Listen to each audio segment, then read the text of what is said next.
சொர்க்கத்தில் செல்லக்கூடிய ஒரு நல்ல வழியில் இழுத்து வர வேண்டும் என்று சொன்னால் இந்த மார்க்கத்தின் பக்கம் வர வேண்டும். வேறு எந்த வழியும் கிடையாது. அல்லாஹுடைய தூதருடைய வாழ்க்கை வழிமுறை நாங்கள் பின்பற்றினால்தான் அந்த சொர்க்கம் உண்டு.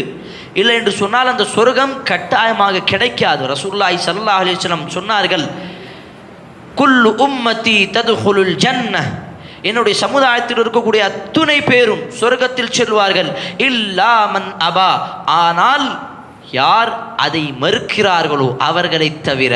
அல்லாஹுடைய தூதர் ஸல்லல்லாஹு அலைஹி வஸல்லம் சொன்ன இந்த வார்த்தை பிறகு ரசூலுல்லாஹுடைய சஹாபாக்கள் தோழர்கள் சொன்னார்கள், யா ரசூலுல்லாஹ், அந்த சொர்க்கத்தை யார் மறுப்பார்கள்? அந்த சொர்க்கம் வேண்டாம் என்று யார் சொல்வார்கள்?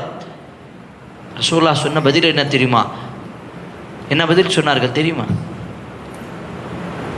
மன் அத்தாஅனி தஹலல் ஜன்னஹ் வ மன் அஸானி தஹலன் நார். யார் என்னை பின்பற்றுகிறார்களோ அவர் சொர்க்கத்தில் செல்வார், யார் என்னை புறக்கணித்து வேறு வழிக்கு செல்கிறார்களோ அவர்கள் நரகத்தில் செல்வார்கள். சுப்ஹானல்லாஹ். இப்போ இந்த விஷயம் நமக்கு என்ன சொல்லுகிறது? ரசூலுல்லாஹுடைய சுன்னாவை பின்பற்றினால் மட்டும்தான் நமக்கு சொர்க்கம் உண்டு.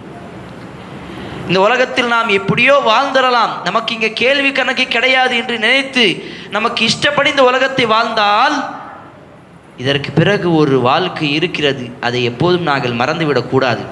நான் வாழ்ந்து 40, 30, 60, 70 வருடம் ஆன பிறகு நிரந்தரமாக இருக்கக்கூடிய அந்த மறுமை வாழ்க்கை இருக்கிறது. அந்த நேரத்தில் அல்லாஹ் என்னிடம் கேட்பான், பல பெற்றோர்களுக்கு அந்த குழந்தை பாக்கியம் கொடுக்காமல் இருந்தேன், உனக்கு அந்த குழந்தை பாக்கியம் கிடைத்த பிறகும் நீ ஏன் இஸ்லாத்தை பற்றி அவர்கள் கற்றுக் கொடுக்கவில்லை என்று கேள்வி கேட்டால் நாங்கள் என்ன பதில் சொல்லுவோம்? சகோதரர்களை, பெற்றோர்களை சிந்தித்து பாருங்கள்.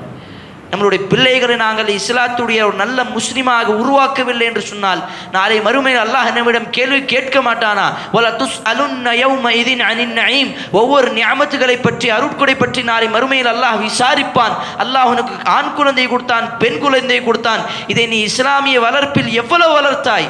ரசூலுல்லாஹை பற்றி என்ன கற்றுக் கொடுத்தாய்? அல்லாஹ்வுடைய தூதர் ஸல்லல்லாஹு அலைஹி வஸல்லம் சொன்னார்கள், எச்சரிக்கையாக இருங்கள், நாளை மறுமையில் அல்லாஹ் சுப்ஹானஹு வ தஆலா 3 நபர்களை பார்க்க மாட்டான், பேச மாட்டான், அவர்களை பரிசுத்தம் செய்ய மாட்டான்.